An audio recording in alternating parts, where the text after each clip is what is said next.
எடப்பாடிக்கு எதிராக டெல்லியில் நகரும் காய்கள் அதிமுகவில் அடுத்த அரசியல் பூகம்பம் வெடிக்கிறதா? இன்று அதிமுகவினுடைய நிலைமை என்னவென்றால், கட்சியை எப்படி வளர்க்கிறது அப்படிங்கிற கேள்வியை விட கட்சியை யார் நடத்த போகிறாங்க அப்படிங்கிற கேள்வி தான் அதிகமாக பேசப்படுது.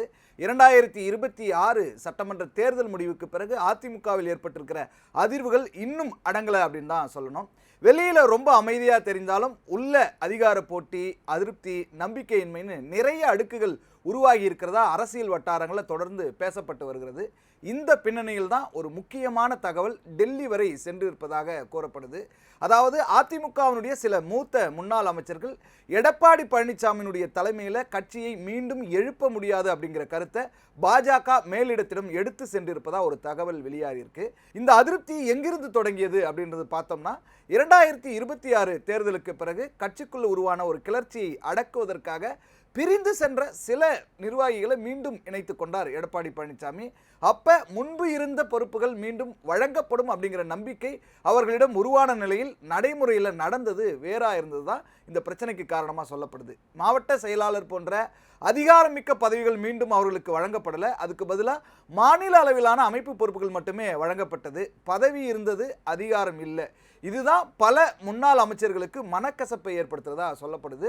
அடுத்த கட்டத்தில் என்ன நடந்தது அப்படின்னு பார்த்தா, கட்சியினுடைய உள்கூட்டத்தில் ஒரு முறை வெளியேறியவர்கள் மீண்டும் வந்தாலும் ஜீரோவில் இருந்து தான் தொடங்கணும் அப்படிங்கிற மனநிலையை எடப்பாடி பழனிசாமி வெளிப்படுத்திய தகவல் வெளியானது.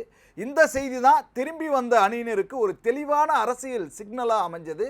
இந்த தலைமையின் கீழே எங்களுக்கு எதிர்காலம் இல்லை அப்படிங்கிற எண்ணம் அங்கிருந்தே வலுத்துதான் கூறப்படுது. குறிப்பாக SP Velumani, C V Shanmugam தரப்பில். அப்படின்னா தாவேகாவுக்கு போகலாமே அப்படிங்கிறது தான் அரசியல் தீர்ப்புமா அப்படிங்கிற கேள்வியுமே இருந்தபோது, ஏற்கனவே அதிமுகவில் இருந்து தாவேகாவிற்கு சென்ற சில முன்னாள் தலைவர்கள் அங்கு தாங்கள் எதிர்பார்த்த அளவிலான ஒரு அரசியல் இடமும் செல்வாக்கும் கிடைக்கலன்னு தனிப்பட்ட முறையில் நிறைய வருத்தத்தை பதிவு பண்ணதை பார்த்துருக்கோம். அது அவங்களுமே சொல்லியிருக்காங்க. கட்சியை விட்டு வெளியேறதை காட்டிலும் கட்சியினுடைய தலைமையையே மாற்றுவது தான் அதிமுகவுக்கு நல்லது அப்படிங்கிற முடிவுக்கு சில முன்னாள் அமைச்சர்கள் வந்ததா கூறப்படுது. அந்த முயற்சி தான் இப்போ டெல்லி வரை சென்றிருக்கிறதா தகவல் வெளியாயிருக்கு. சில முன்னாள் அமைச்சர்கள் பாஜக மேலிடத்தில் 2 முக்கிய கோரிக்கைகளை வச்சிருக்காங்க. ஒன்று, எடப்பாடி பழனிசாமியை பொதுச் செயலாளர் பதவியிலிருந்து மாற்றணும்.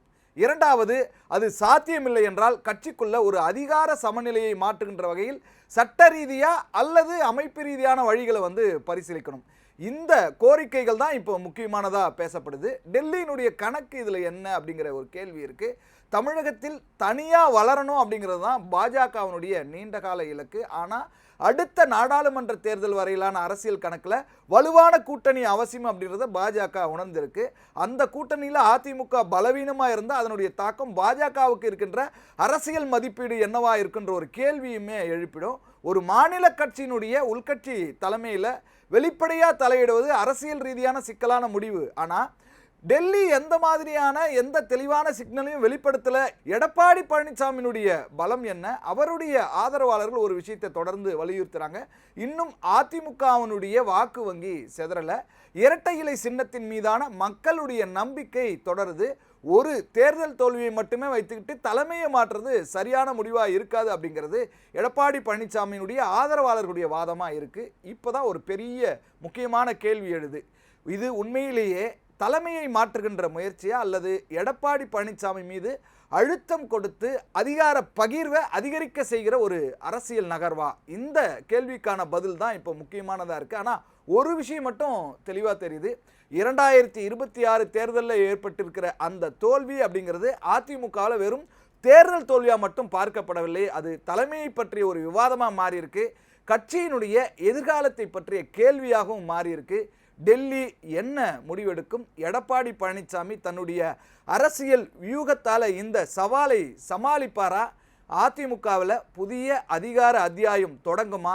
இந்த கேள்விகளுக்கான பதில் தான் அடுத்த சில மாதங்களில் தமிழக அரசினுடைய திசையையும் அதிமுகவினுடைய திசையையும் தீர்மானிக்க போகுது.